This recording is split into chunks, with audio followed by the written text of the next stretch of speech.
കട്ടപ്പന നഗരസഭ മാംസ സ്റ്റാളിനെതിരെയുള്ള ഹർജി പരിഗണിക്കുന്നത് ഹൈക്കോടതി മാറ്റിവെച്ചു.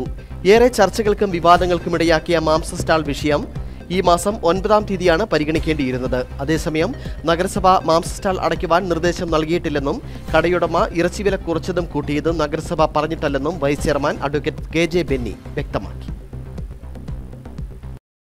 കട്ടപ്പന നഗരസഭാവക ഇറച്ചിക്കട അപകടാവസ്ഥയിലായ കെട്ടിടത്തിലാണ് പ്രവർത്തിക്കുന്നത് എന്നും മുനിസിപ്പാലിറ്റി ചട്ടം ലംഘിച്ച് ലൈസൻസ് നൽകിയെന്നും കാട്ടി സ്വകാര്യ വ്യക്തി ഹൈക്കോടതിയെ സമീപിച്ചിരുന്നു. തുടർന്ന് അസിസ്റ്റന്റ് എഞ്ചിനീയർ കട പരിശോധിക്കുകയും അപകടാവസ്ഥയിലാണെന്നും കണ്ടെത്തി. ഇതോടെ നഗരസഭ കട അടയ്ക്കുകയും ചെയ്തു.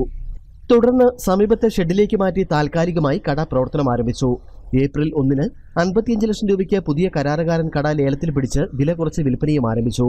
മലിനീകരണ നിയന്ത്രണ ബോർഡ് കടയടയ്ക്കാൻ നോട്ടീസ് നൽകിയെന്ന് പറഞ്ഞ കരാറുകാരൻ ഒരു ദിവസം കട അടച്ചിടുകയുമായിരുന്നു. അടുത്ത ദിവസം വില കൂട്ടി വിൽപ്പന ആരംഭിച്ചു. ഇത് ഏറെ ചർച്ചകൾക്കും കാരണമായി. 9-ാം തീയതി ഹൈക്കോടതി പരിഗണനയിൽ ഇരുന്ന കേസ് മാറ്റിവെച്ചതായി നഗരസഭ vice chairman advocate KJ Benny പറഞ്ഞു. ഇന്നലെ ബഹുമാനപ്പെട്ട ഹൈക്കോടതി ഇറച്ചിക്കട വിഷയത്തിൽ കോടതി കേസ് പരിഗണിക്കുകയുണ്ടായി. മറ്റ് പുതിയ ഒരു ഉത്തരവും കോടതി അക്കാര്യത്തിൽ നൽകിയിട്ടില്ല. കേസ് മദ്യവേനൽ അവധി കഴിഞ്ഞ് പരിഗണിക്കുന്നതിനായി മാറ്റപ്പെട്ടു എന്നാണ് സ്റ്റാൻഡിംഗ് കൗൺസിൽ നമ്മളെ അറിയിച്ചിരിക്കുന്നത്. നഗരസഭ മാംസ സ്റ്റാൾ അടയ്ക്കുവാൻ നിർദ്ദേശം നൽകിയിട്ടില്ലെന്നും വില കുറച്ചതും കൂട്ടിയതും നഗരസഭ പറഞ്ഞിട്ടല്ലെന്നും വൈസ് ചെയർമാൻ വ്യക്തമാക്കി. News bureau, Kattappana.